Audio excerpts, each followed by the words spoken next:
नमस्कार दोस्तों, डेट है आज की 4 दिसंबर 2020 और स्वागत है आपका एडिटोरियल डिस्कशन में। 3 आर्टिकल्स आज हमें डिस्कस करने हैं, 2 हिंदू के, एक इंडियन एक्सप्रेस का। सबसे पहले हम डिस्कस करेंगे इंडियन एक्सप्रेस का article separation of powers and checks and balances के कंसेप्ट से संबंधित। दूसरा आर्टिकल हम यहाँ पे डिस्कस करेंगे right to freedom of religion से संबंधित, और तीसरा ईरान यूएसए रिलेशंस। चलिए डिस्कशन स्टार्ट करते हैं। फर्स्ट इंपॉर्टेंट आर्टिकल, इंडिया के संविधान में checks and balances and separation of powers के कंसेप्ट से संबंधित हैं। आप जनरल स्टडी पेपर 2 के इस टॉपिक से आर्टिकल को रिलेट कर सकते हो। ये सारे एस्पेक्ट्स हम इस आर्टिकल की डिस्कशन में कवर करेंगे। सबसे पहले बात करते हैं कंटेक्स्ट की। हाल ही में 80वीं all India presiding officers conference को वीडियो कॉन्फ्रेंसिंग के माध्यम से संबोधित करते हुए प्रधानमंत्री मोदी ने अपनी स्पीच में इंडिया के कॉन्स्टिट्यूशनल डिज़ाइन में जो checks and balances and separation of powers का कंसेप्ट है, इसको हाईलाइट किया। ये दोनों कंसेप्ट काफ़ी ज़्यादा इंपॉर्टेंट हैं, इनको अभी हम डिटेल से समझेंगे। लेकिन राइटर ये बोलते हैं, देखो पिछले कुछ सालों में ये दोनों जो कंसेप्ट्स हैं सेपरेशन ऑफ पावर के और चेक्स एंड बैलेंसेस के, ये कंसेप्ट्स कमज़ोर हुए हैं। क्यों हुए हैं वो भी हम डिस्कस करेंगे। पहले बेसिक्स की बात करते हैं। Doctrine of separation of power क्या है? देखो, कोई भी डेमोक्रेसी 3 पिलर्स पर टिकी होती है। लेजिस्लेटिव, फॉर एग्जांपल पार्लियामेंट या फिर स्टेट असेंबली, जिसके द्वारा कानून बनाया जाता है। दूसरे नंबर पे एग्जीक्यूटिव, एग्जीक्यूटिव मतलब सरकार, जैसे सेंटर में अभी एनडीए की गवर्नमेंट है। तीसरे नंबर पे judiciary, supreme court, high court, ये जुडिशरी में आते हैं। देखो, सेपरेशन ऑफ पावर्स का कंसेप्ट ये बोलता है, ये 3 ब्रांचेज, लेजिस्लेटिव, एग्जीक्यूटिव और जुडिशरी, ये तीनों ब्रांचेस वही फंक्शंस परफॉर्म करेंगी जिनको संविधान ने इनको परफॉर्म करने के लिए बोला है। जैसे लेजिस्लेटिव ये कानून बनाएंगे, एग्जीक्यूटिव उनको इम्प्लीमेंट करेंगे, और जुडिशरी कानूनों को या फिर एग्जीक्यूटिव के डिसीजंस को रिव्यू करेंगे। कोई भी ब्रांच दूसरी ब्रांच के काम में इंटरफेयर नहीं करेगी। अगर देखो कानून बनाना लेजिस्लेटिव का काम है तो जुडिशरी कानून नहीं बनाएगी, एग्जीक्यूटिव कानून नहीं बनाएंगे। अगर कानूनों को या फिर उनकी इम्प्लीमेंटेशन को रिव्यू करना जुडिशरी का काम है तो ये काम लेजिस्लेटिव के द्वारा और एग्जीक्यूटिव के द्वारा नहीं परफॉर्म किया जाएंगे। सिंपल मतलब है, जैसे देखो ओनलीआईएस ऑर्गेनाइजेशन है, ओनलीआईएस में जो टीचर है वो सिर्फ टीचिंग करेगा, वो मैनेजमेंट में नहीं इंटरफेयर करेगा, और जो मैनेजमेंट है जिसका काम मैनेजमेंट करना है वो सिर्फ मैनेजमेंट करेगा, वो टीचिंग में नहीं इंटरफेयर करेगा। जिसका काम कंटेंट बनवाना है वो सिर्फ अपने काम पे फोकस करेगा।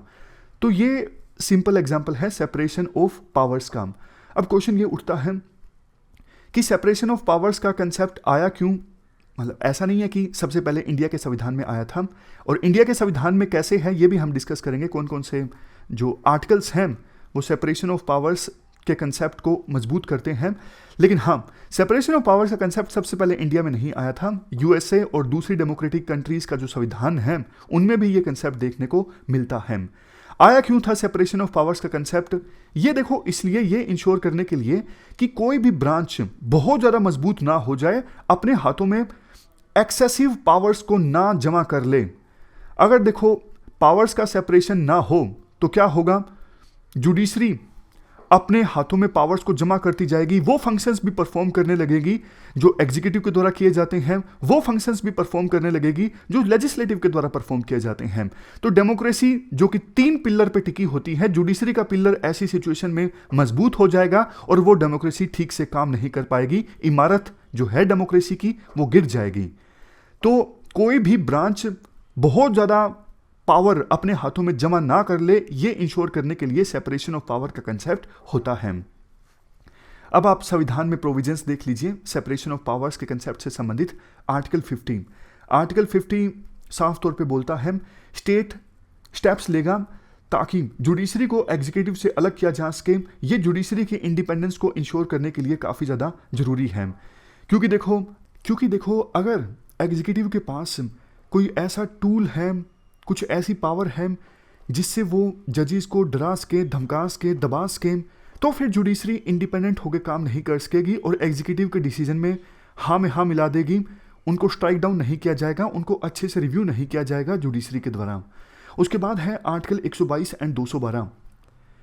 देखो कोर्ट में कभी आपने क्या देखा है पार्लियामेंट में क्या कुछ हुआ या फिर स्टेट असेंबली में क्या कुछ हुआ उसको क्वेश्चन किया गया हो? स्पीकर के फैसले या फिर जो भी प्रोसीडिंग हुई पार्लियामेंट की या फिर स्टेट असेंबली की, वो कोर्ट में क्वेश्चन नहीं की जा सकती आर्टिकल 122 एंड 212 के अकॉर्डिंग। उसी प्रकार से क्या आपने कभी ऐसा देखा है कि पार्लियामेंट या फिर स्टेट असेंबली में कोर्ट की जजमेंट्स को डिस्कस किया जा रहा हो? नहीं। मतलब पार्लियामेंट में और स्टेट असेंबली में कभी भी किसी जजमेंट को डिस्कस नहीं किया जाता, उस पर क्वेश्चंस नहीं रेज किए जाते हैं। इवन कोर्ट में कभी मामला चल रहा हो तो ये कह के डिस्कशन नहीं की जाती कि अभी जो मामला है वो विचाराधीन है, इस पे डिस्कशन नहीं हो सकती। मतलब कोर्ट में मामला अभी चल रहा है, इस पे अभी डिस्कशन नहीं हो सकती। ये होता है अकॉर्डिंग टू आर्टिकल 121 और 211। उसके बाद आर्टिकल 53 एंड 154 ये कहते हैं, देखो यूनियन गवर्नमेंट की जो एग्जीक्यूटिव पावर है वो लाई करती है प्रेसिडेंट में। मतलब सेंट्रल गवर्नमेंट के जो डिसीजंस लिए जाते हैं वो प्रेसिडेंट के नाम पे लिए जाते हैं, और उसी प्रकार से स्टेट गवर्नमेंट की जो एग्जीक्यूटिव पावर है वो लाई करती है किस में? गवर्नर में। और प्रेसिडेंट एंड गवर्नर दोनों को इम्यूनिटी हासिल होती है सिविल एंड क्रिमिनल लाइबिलिटी से। उसके बाद है, मतलब सिविल एंड क्रिमिनल केसेस नहीं चल सकते, लिमिटेशंस हैं। उसके बाद आर्टिकल 361, देखो प्रेसिडेंट और गवर्नर ये जो डिसीजन लेते हैं अपनी पावर्स को यूटिलाइज करते हुए, और संविधान में जो इनको ड्यूटीज परफॉर्म करने के लिए कहा गया है, तो जो भी फंक्शंस परफॉर्म किए जाते हैं प्रेसिडेंट के द्वारा या फिर गवर्नर के द्वारा, ये अपने डिसीजंस के लिए आंसरेबल नहीं है कोर्ट में। ये हमने डिस्कस किया concept of separation of power का। अब मैं एक क्वेश्चन आपसे पूछना चाहता हूं। मान लिया कि सेपरेशन ऑफ पावर का कंसेप्ट है हमारे संविधान में, ताकि कोई भी ब्रांच पावर को सेंट्रलाइज ना कर सके अपने पास। लेकिन हाइपोथेटिकल सिचुएशन मान लीजिए कर ली, मतलब जुडिशरी लेजिस्लेटिव के डोमेन में घुस रही है, कानून बना रही है जुडिशरी, और जो काम एग्जीक्यूटिव के हैं यानी सरकार के हैं, पॉलिसी बनाना, कानून को इंप्लीमेंट करना, वो काम भी जुडिशरी के द्वारा किया जा रहा है। तो क्या बात समझ गए आप? बात मैं ये पूछना चाहता हूं, वैसे तो सेपरेशन ऑफ पावर कंसेप्ट में मना किया है कि कोई एक ब्रांच दूसरी ब्रांच में नहीं घुसेगी, लेकिन अगर घुस जाती है, कोई एक ब्रांच दूसरी ब्रांचेस के काम में इंटरफेयर करने लगती है, तो क्या? इसी के लिए एक दूसरा कंसेप्ट है, concept of checks and balances का। इस कंसेप्ट का देखो सिंपल मतलब ये है कि जब कोई ब्रांच एक्सेसिव पावर जमा कर लेती है अपने पास, अपनी मनमानी करने लगती है, दूसरे ब्रांचेस के डोमेन में घुस के काम करने लगती है, तो फिर बाकी ब्रांचेस के पास ऑप्शन होता है कि जो ब्रांच अपनी मनमानी करने लगी है उसको कंट्रोल किया जाए, उसको चेक किया जाए, एक बैलेंस इस्टेब्लिश किया जाए। मैं आपको एग्जांपल देता हूं। देखो, अगर मान लीजिए कोई जज बिल्कुल अपनी मनमानी करने लगता है, वो ऐसे फैसले देने लगता है कि जो एग्जीक्यूटिव के द्वारा लिए जाने चाहिए, जैसे कोई पॉलिसी बनाना या फिर इवन कानून भी बना देता है कोई जज, कायदे से उसे ऐसा नहीं करना चाहिए क्योंकि ये एग्जीक्यूटिव का काम है, ये लेजिस्लेटिव का काम है। लेकिन कोई जज मनमानी करने लगता है ऐसा, तो फिर ऑप्शन उपलब्ध है कि उस जज की इम्पीचमेंट हो सकती है पार्लियामेंट में। आपने प्रोसीजर पढ़ा होगा कैसे हाई कोर्ट के जज या फिर सुप्रीम कोर्ट के जज की इम्पीचमेंट पार्लियामेंट में हो सकती है। तो ये जो इम्पीचमेंट है ना, यही है चेक। मतलब जो जज थे वो अपनी मनमानी कर रहे थे, तो फिर उनको चेक किया गया पार्लियामेंट के द्वारा जज को इम्पीच करके। उसी प्रकार से जैसे देखो, सरकार का काम ये होता है कि जनता ने उनको चुना है, जनता की भावनाओं को देखते हुए डिसीजन लेना, जनता के वेलफेयर के लिए डिसीजन लेना। लेकिन अगर सरकार अच्छे से काम नहीं करती है, जनता की भावनाओं को पूरी तरह से इग्नोर कर देती है, करप्शन में संलिप्त हो जाती है, तो फिर पार्लियामेंट में, स्टेट असेंबली में एग्जीक्यूटिव यानी सरकार की अकाउंटेबिलिटी फिक्स की जा सकती है। जवाब दीजिए। क्वेश्चन आवर में क्वेश्चन पूछे जाएंगे कि भाई आपने ये पॉलिसी क्यों बनाई, सरकार को जवाब देना पड़ेगा। तो जो ऑप्शन उपलब्ध होता है लेजिस्लेटिव के पास सरकार से क्वेश्चन पूछने का, क्वेश्चन आवर के माध्यम से या फिर दूसरे टूल्स के माध्यम से, ये क्या है? ये चेक है। तो ये हमने एग्जाम्पल्स देखे। अब थोड़ा सा डिटेल से भी देख लीजिए। जो लेजिस्लेचर्स हैं वो कैसे कंट्रोल कर सकते हैं जुडिशरी को और एग्जीक्यूटिव को। जुडिशरी के ऊपर चेक रखा जा सकता है लेजिस्लेचर के द्वारा, कैसे जजेस को इम्पीच करके। इसके साथ साथ अगर कोर्ट के द्वारा कोई जजमेंट दी जाती है तो फॉर एग्जांपल पार्लियामेंट में बिल पास करके उस जजमेंट को नलीफाई भी किया जा सकता है। लेजिस्लेचर एग्जीक्यूटिव के ऊपर कैसे चेक रखते हैं, नो कॉन्फिडेंस वोट की सहायता से। अगर कोई सरकार ठीक से काम नहीं करती है तो पार्लियामेंट में या फिर स्टेट असेंबली में उस सरकार के खिलाफ नो कॉन्फिडेंस वोट लाया जा सकता है। इसके साथ साथ जैसा हमने डिस्कस किया, question our and zero hour ये भी टूल्स हैं एग्जीक्यूटिव की अकाउंटेबिलिटी फिक्स करने के। सबसे लास्ट में है इम्पीचमेंट ऑफ प्रेसिडेंट। नेक्स्ट है एग्जीक्यूटिव कैसे चेक कर सकते हैं जुडिशरी एंड लेजिस्लेचर्स को। देखो, जुडिशरी में जजेस की जो अपॉइंटमेंट होती है, खास करके high court and supreme court के जजेस की अपॉइंटमेंट, देखो सिलेक्शन तो कोलिजियम सिस्टम के द्वारा किया जाता है, लेकिन फाइल भेजी जाती है प्रेसिडेंट के पास। प्रेसिडेंट साइन करते हैं तभी जजेस की अपॉइंटमेंट होती है। प्रेसिडेंट जजेस को अपॉइंट करते हैं। अगर किसी जज के चरित्र पर कोई दाग है तो सरकार वापस भेज सकती है फाइल को कोलिजियम सिस्टम को कि आप इस डिसीजन को फिर से कंसीडर कीजिए। हालांकि कोलिजियम रिकंसीडर करने के बाद भी सेम जज का नाम दे देता है प्रेसिडेंट को, जो कि काउंसिल ऑफ मिनिस्टर्स की एड एंड एडवाइस से काम करते हैं, यानी सरकार के एडवाइस से काम करते हैं। तो फिर प्रेसिडेंट को उसी पर्सन को जज अपॉइंट करना होगा हाई कोर्ट में या फिर सुप्रीम कोर्ट में। नेक्स्ट, एग्जीक्यूटिव कैसे कंट्रोल करते हैं लेजिस्लेचर्स को। एग्जीक्यूटिव लेजिस्लेचर्स को चेक कर सकते हैं डेलीगेटेड लेजिस्लेशन की सहायता से। डेलीगेटेड लेजिस्लेशन का क्या मतलब है, जैसा देखो नाम से ही पता लगता है कि अगर कोई इंडिविजुअल दूसरे को अपनी कुछ पावर दे देता है तो मतलब इसको कहते हैं डेलीगेट करना, रिस्पॉन्सिबिलिटी को डेलीगेट करना। ये वर्ड आपने काफ़ी बार सुना होगा, जब कोई एक पर्सन दूसरे पर्सन को अपनी रिस्पॉन्सिबिलिटी दे देता है।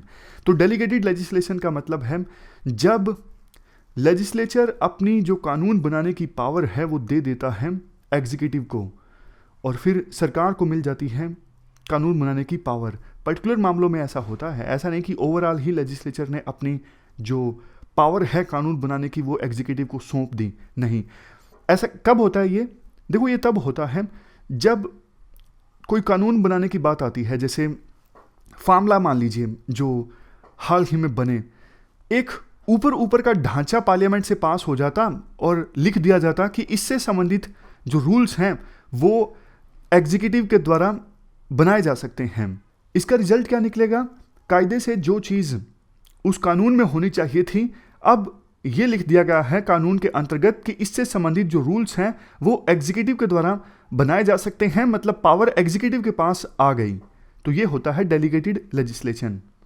सबसे लास्ट में जुडिशरी कैसे कंट्रोल कर सकती है एग्जीक्यूटिव को और लेजिस्लेचर को। देखो, जुडिशरी तो सिंपली जुडिशरी के पास पावर होती है कानून को स्ट्राइक डाउन करने की अगर वो संविधान के अगेंस्ट है।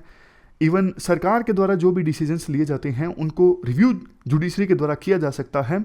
हमारे संविधान में जुडिशियल रिव्यू का प्रोविजन है और ये बेसिक स्ट्रक्चर का पार्ट है। अब बात करते हैं कैसे चेक्स एंड बैलेंसेस का जो कंसेप्ट है वो पिछले कुछ सालों में कमजोर हुआ है। Weekend legislature scrutiny. देखो, पार्लियामेंट में कानून बना दिए जाते हैं लेकिन वो कमेटीज़ के पास नहीं भेजे जाते। अब देखो, सीधा पार्लियामेंट में बिना कमेटीज़ को बिल भेजे या फिर बिना डिस्कशन हुए कानून बन जाएंगे, तो इसका मतलब तो सरकार की चली ना। सरकार के पास नंबर होता है पार्लियामेंट में या फिर स्टेट असेंबली में, सरकार ने अपनी मर्जी से बिल पास करवा लिए और कानून बन गए, तो बाकी जो लेजिस्लेचर्स हैं उनका तो कोई रोल रहा ही नहीं। तो लेजिस्लेचर्स का रोल तो तब होगा ना कानून बनाने में अच्छे से, तब कमेटीज़ के पास भेजे जाएं बिल, प्रॉपर डिस्कशन हो, फिर अमेंडमेंट्स हों, सभी लेजिस्लेचर्स के जो सजेशन निकल के आए उसके आधार पर। लेकिन हो क्या रहा है, 14th लोकसभा में 60% बिल भेजे गए थे कमेटीज़ के पास, जैसे डिपार्टमेंटल रिलेटेड स्टैंडिंग कमेटीज़, और 15th लोकसभा में 71% भेजे गए थे और 16th लोकसभा में सिर्फ 27% बिल कमेटीज़ के पास भेजे गए। नेक्स्ट है जुडिशियल एक्टिविज्म। देखो, काफ़ी बार जुडिशरी एग्जीक्यूटिव या फिर लेजिस्लेचर के डोमेन में जाकर काम करने लगती है। जैसे राष्ट्रगान के लिए खड़ा होना जरूरी है सिनेमा हॉल्स में मूवी स्टार्ट होने से पहले, हाईवेज के आसपास 100 मीटर के दायरे में कोई शराब का ठेका नहीं होना चाहिए। ऐसे आदेश समय समय पर आपने देखा होगा जुडिशरी दे देती है। ये काम जुडिशरी का नहीं है, ये काम एग्जीक्यूटिव का है। उसके बाद थ्रो एग्जीक्यूटिव एक्सेसेस। एग्जीक्यूटिव देखो कई बार अपने हाथों में बहुत ज़्यादा पावर कॉन्सेंट्रेट कर लेता है। जैसे CIC, RTI, ये जो मैकेनिज्म्स या फिर इंस्टीट्यूशंस हैं ये कमज़ोर हो जाते हैं। काफ़ी सारे एक्ट्स हैं उनको भी मिसयूज़ किया जाता है एग्जीक्यूटिव के द्वारा। उसके बाद नेक्स्ट है judiciary being opposing checks and balances. देखो जुडिशरी खुद ही नहीं चाहती कि जुडिशरी में ट्रांसपेरेंसी आए। 99th कॉन्स्टिट्यूशनल अमेंडमेंट की सहायता से एक नेशनल जुडिशियल अपॉइंटमेंट कमीशन आया था जिसे स्ट्राइक डाउन कर दिया गया सुप्रीम कोर्ट के द्वारा। अगर ये कमीशन आ जाता तो जुडिशरी में जजेस की जो अपॉइंटमेंट है वो ट्रांसपेरेंट होती, करप्शन कम होता, लेकिन जुडिशरी ने इसे स्ट्राइक डाउन कर दिया। इसका मतलब सीधा सीधा जुडिशरी नहीं चाहती कि जुडिशरी में ट्रांसपेरेंसी आए। हालांकि जुडिशरी का तर्क ये था कि इस कमीशन की सहायता से जुडिशरी में इंटरफेरेंस बढ़ेगी एग्जीक्यूटिव की, इसलिए हमने इसे स्ट्राइक डाउन किया है। बट कोलिजियम सिस्टम में ट्रांसपेरेंसी लाने के लिए जुडिशरी ने अभी भी कुछ नहीं किया है। नेक्स्ट है weekend opposition in India. Opposition देखो हमारे देश में काफ़ी कमज़ोर हो गया है, खास करके पिछली 2 लोकसभा की टर्म्स में।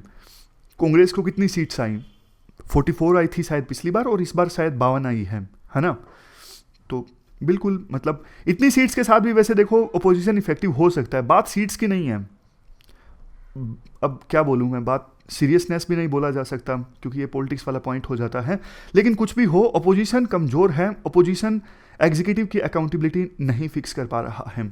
उसके बाद नेक्स्ट है करना क्या चाहिए। जुडिशरी को देखो एग्जाम्पल सेट करना चाहिए।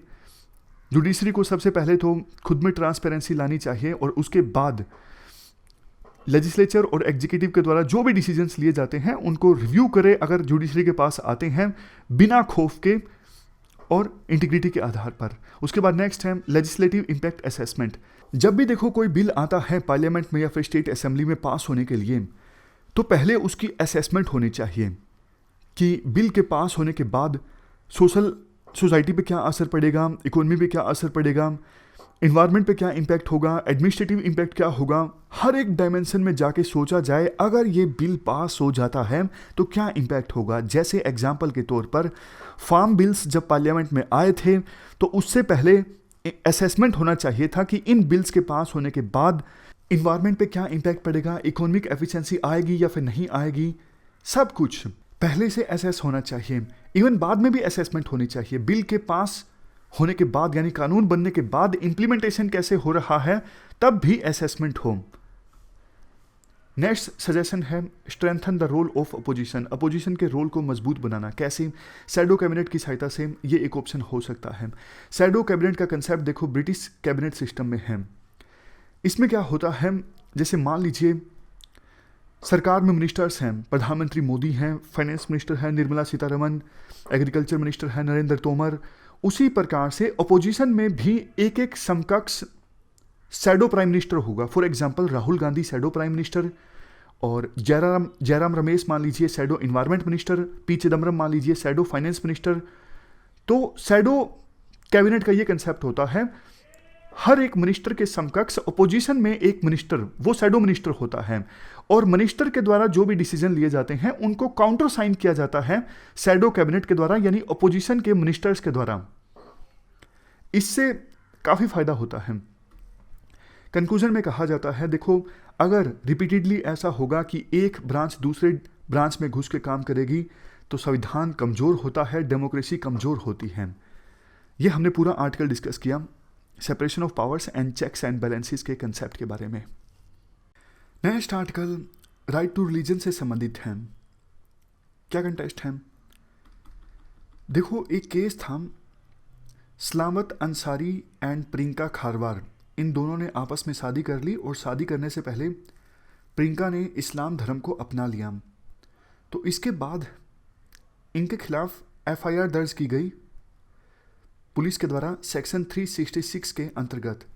IPC सेक्शन 366 क्या कहता है, अगर कोई महिला को एब्डक्ट करता है और फोर्स करता है शादी करने के लिए अगेंस्ट हर विल, तो फिर मामला दर्ज होता है सेक्शन 366 के तहत। तो इस केस में वही मामला दर्ज किया गया।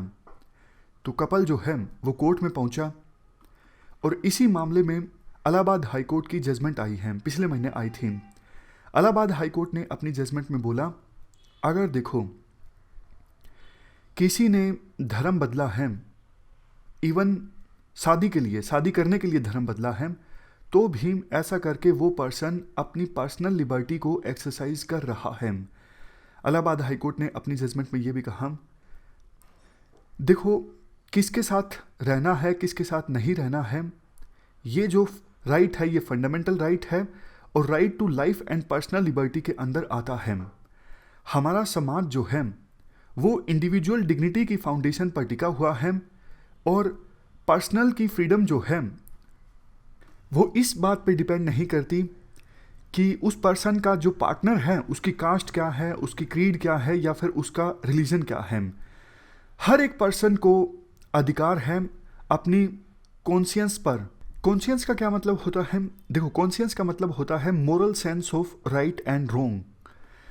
जैसे शादी के लिए धर्म चेंज करना ये सही है या गलत है, ये देखो हर एक पर्सन की कॉन्शियंस पे डिपेंड करता है। तो कॉन्शियंस जिस पर एथिक्स में क्वेश्चन पूछा जा सकता है, इसका मतलब होता है moral sense of right and wrong. हर एक की जो कॉन्शियंस है वो अलग अलग होती है। आपको कोई बात सही लग सकती है, आप लिव इन रिलेशनशिप के पक्षधर हो सकते हो, आपकी कॉन्शियंस इसके लिए अलाउ करती है। और दूसरा इंडिविजुअल ऐसा भी हो सकता है जिसके लिए गलत हो, उसकी कॉन्शियंस अलाउ नहीं करती। इलाहाबाद हाई कोर्ट ने अपनी जजमेंट में यह भी कहा कि देखो स्टेट का कोई औचित्य बनता नहीं है कि वो किसी इंडिविजुअल की पर्सनल चॉइस जो है पार्टनर की, उसमें इंटरफेयर करें। मतलब कोई एक इंडिविजुअल अपना पार्टनर चुनता है, वो अलग कास्ट का है, अलग धर्म का है, इसमें इंटरफेयर करने का स्टेट का औचित्य नहीं बनता है। इवन सुप्रीम कोर्ट की 2017 की जो पुट्टास्वामी केस की जजमेंट है उसमें भी ये कहा गया था कि देखो लाइफ के जो वाइटल एस्पेक्ट्स हैं, लाइफ के वाइटल एस्पेक्ट्स जैसे पर्सनल इंटीमेसी, फैमिली की सैंक्टिटी, मैरिज, प्रोक्रिएशन यानी बच्चा पैदा करना, होम, सेक्सुअल ओरिएंटेशन, ये सब लाइफ के जरूरी एस्पेक्ट्स हैं। इन सब को कंट्रोल करने की आज़ादी इंडिविजुअल के पास होनी चाहिए। ये सब राइट्स जो हैं वो राइट टू प्राइवेसी में आते हैं। ये है सुप्रीम कोर्ट की पुट्टास्वामी जजमेंट। तो ये सब बातें बोली और इलाहाबाद हाई कोर्ट ने सलामत अंसारी एंड प्रियंका खारवार केस में जो एफआईआर पुलिस के द्वारा दर्ज की गई थी उसे रद्द कर दिया। हालांकि देखो स्टेट के द्वारा इन व्यूज़ का विरोध किया गया। स्टेट गवर्नमेंट ने हाईकोर्ट के सामने अपना पक्ष रखते हुए बोला कि अंसारी और प्रियंका की ये जो शादी हुई थी इनको लॉ में कोई सैंक्टिटी प्राप्त नहीं है। ये जो कन्वर्जन हुआ था सिर्फ और सिर्फ मैरिज के लिए हुआ था जो कि इलेजिटिमेट है। अपना ये तर्क रखते हुए स्टेट गवर्नमेंट ने 2 पुरानी जजमेंट्स का हवाला दिया, जिसमें से एक है नूर जानव वर्सेस स्टेट ऑफ यूपी 2014। ये जजमेंट सिंगल जज ने दी थी। इसमें सिंगल जज ने जजमेंट देते हुए ये कहा था, अगर कोई इंडिविजुअल इस्लाम धर्म को अपना लेता है तो ये तभी वैलिड होगा अगर वास्तव में उस इंडिविजुअल का हार्ट जो है वो चेंज हुआ है। कहने का मतलब ये है, अगर देखो वास्तव में इस्लाम धर्म के जो टेनेंट्स हैं, प्रिंसिपल्स हैं, अगर उनमें इंडिविजुअल का विश्वास जागा है तभी वो इंडिविजुअल जो है वो इस्लाम धर्म को अपना सकता है। इसके साथ साथ हाई कोर्ट ने उस समय ये भी रूल किया था कि कन्वर्जन को प्रूव करने का बर्डन जो है वो उसी इंडिविजुअल पे होगा जिसने नए धर्म को अपनाया है, कि हाँ मैंने नए धर्म को इसलिए अपनाया है क्योंकि नए धर्म के प्रिंसिपल्स में मेरा जो विश्वास है वो जग गया है।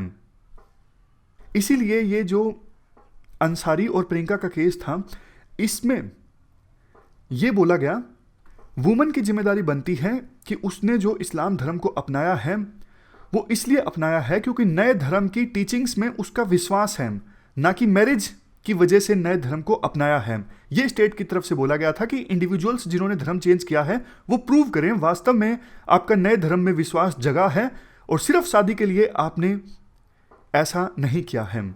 बट देखो अब जो जजमेंट आया है ये इलाहाबाद की डिवीज़न बेंच का आया है, 2 जजेस की बेंच का आया है।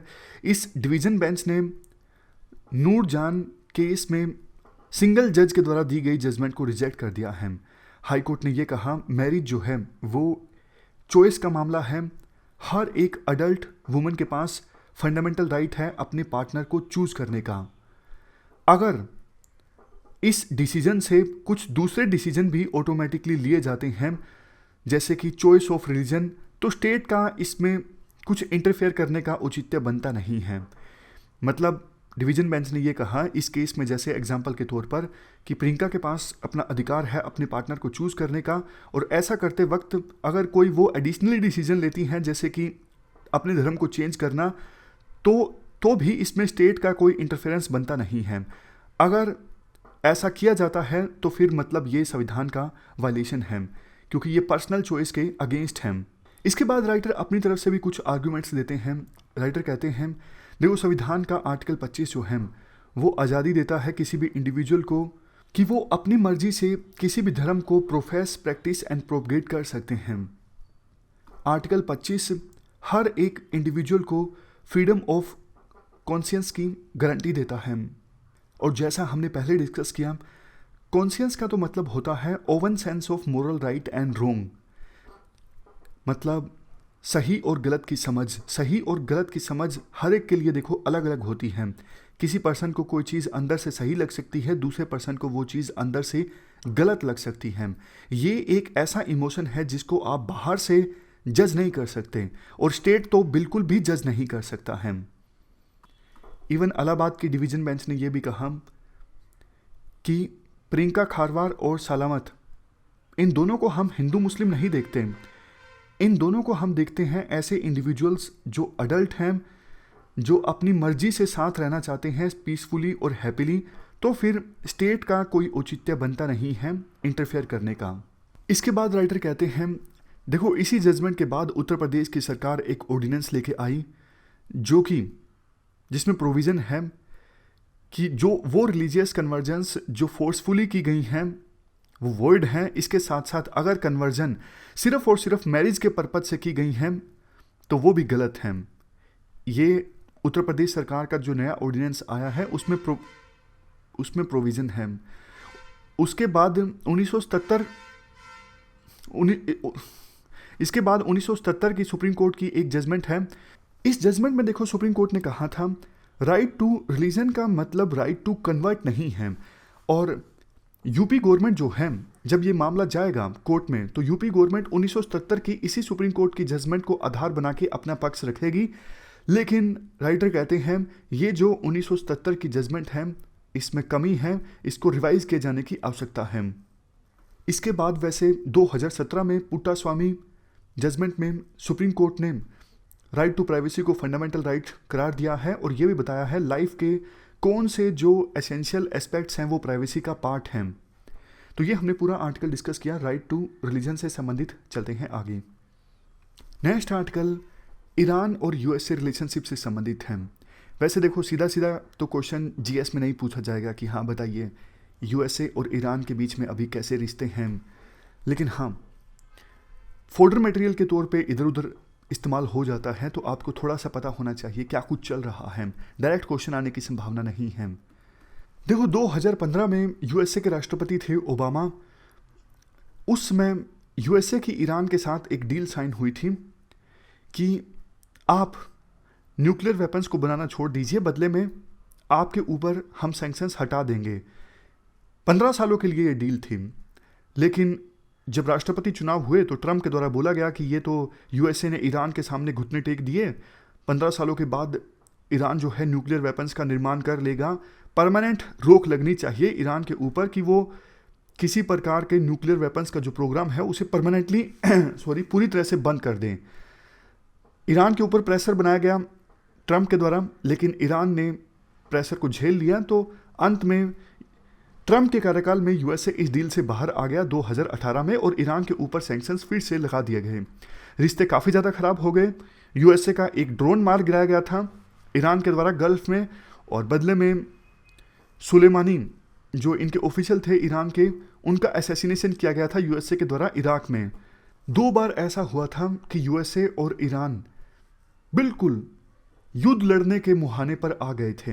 अभी क्या हुआ है, देखो अभी ये हुआ है कि मोहसिन फ़खरीज़ादे, ये ईरान के न्यूक्लियर साइंटिस्ट हैं, इनका असैसिनेशन हो गया है ईरान में। अभी राष्ट्रपति कौन है यूएसए का? ट्रंप। वैसे ट्रंप इलेक्शन हार चुके हैं, लेकिन शपथ ली जाएगी बाइडेन के द्वारा कब? 20 जनवरी को। तो कुछ एक्सपर्ट्स के द्वारा बोला जा रहा है जानबूझ के ये असैसिनेशन करवाया गया है इजराइल के द्वारा, और यूएसए का इसमें इन्वॉल्वमेंट हो सकता है। मतलब मैं आपको बिल्कुल सिंपल से सिंपल लैंग्वेज में बोलता हूँ। देखो, ट्रंप को पता है मैं जाने वाला हूँ, तो ट्रंप कुछ ऐसा करना चाहेंगे जिससे बाइडेन जब आए तब भी रिश्ते इंप्रूव ना हो पाए यूएसए के ईरान के साथ, और उसी का नतीजा है मोहसिन फ़खरीज़ादे का असैसिनेशन। अब देखो, ईरान ने ये इजराइल पे ब्लेम डाला है कि हम इसका बदला लेंगे, और इनका असैसिनेशन करवाया गया है इजराइल के द्वारा, और यूएसए की इसमें इन्वॉल्वमेंट हो सकती है। अगर देखो ईरान कुछ एक्शन लेता है तो फिर से युद्ध होने की संभावना पैदा हो सकती है। तो फिर बाइडेन चाह के भी पीस नहीं इस्टेब्लिश कर पाएंगे 20 जनवरी के बाद। तो ये तो सीधा वही हुआ ना, जैसे ट्रंप को पता है कि भाई मैं तो जाने वाला हूं, और ये जो मैस क्रिएट हुआ है इनके असैसिनेशन के बाद, अब तुम ही संभालो 20 जनवरी के बाद, क्योंकि तुम ही प्रेसिडेंट हो, तुम ही पूरे इस इशू को संभालो, मैं तो गया। देखो, इसमें एक एंगल ये भी है,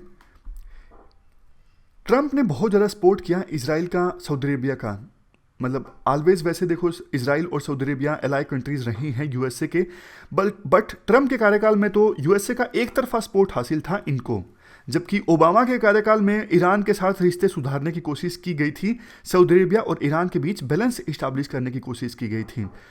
तो अभी इनको भी डर है, इजराइल को, सऊदी अरेबिया को, ये बाइडेन अगर आ गए तो ये ईरान के साथ रिश्ते इंप्रूव कर लेंगे। ईरान आपको पता है सऊदी अरेबिया और इजराइल का प्रतिद्वंदी है, तो सऊदी अरेबिया और इजराइल नहीं चाहते कि यूएसए के ईरान के साथ रिलेशंस इंप्रूव हों। तो इस पीरियड का इस्तेमाल किया जा रहा है इजराइल और सऊदी अरेबिया के द्वारा, खास करके इजराइल के द्वारा, कि ईरान को प्रोवोक कर दिया जाए, मतलब ईरान पे चोट की जाए, ताकि ईरान भी कुछ ना कुछ जवाब दे, और जवाब अगर ईरान देगा तो फिर बाइडेन जो है वो चाह के भी रिश्ते नहीं सुधार पाएंगे ईरान के साथ। ये चाहता है इजराइल। उसके बाद बाइडेन प्रेसिडेंसी से क्या उम्मीदें हैं?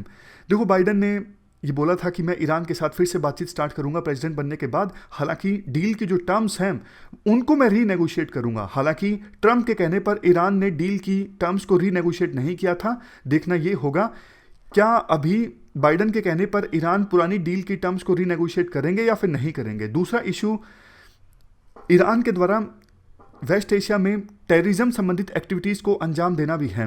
तो बाइडेन ने यह भी कहा था, मैं ईरान को कहूँगा कि आप वेस्ट एशिया में इंस्टेबिलिटी फैलाने का काम मत कीजिए। कुल मिला के देखो, देखना ये होगा कि बाइडेन कन्विंस करवा पाते हैं ईरान को या फिर नहीं करवा पाते हैं, क्योंकि ट्रस्ट डेफिसिट अब काफ़ी ज़्यादा बढ़ गया है ईरान और यूएसए के बीच। तो ये हमने पूरा आर्टिकल डिस्कस किया ईरान यूएसए रिलेशंस के बारे में। हमारी इस डिस्कशन में इतना ही है। Thank you very much for discussion.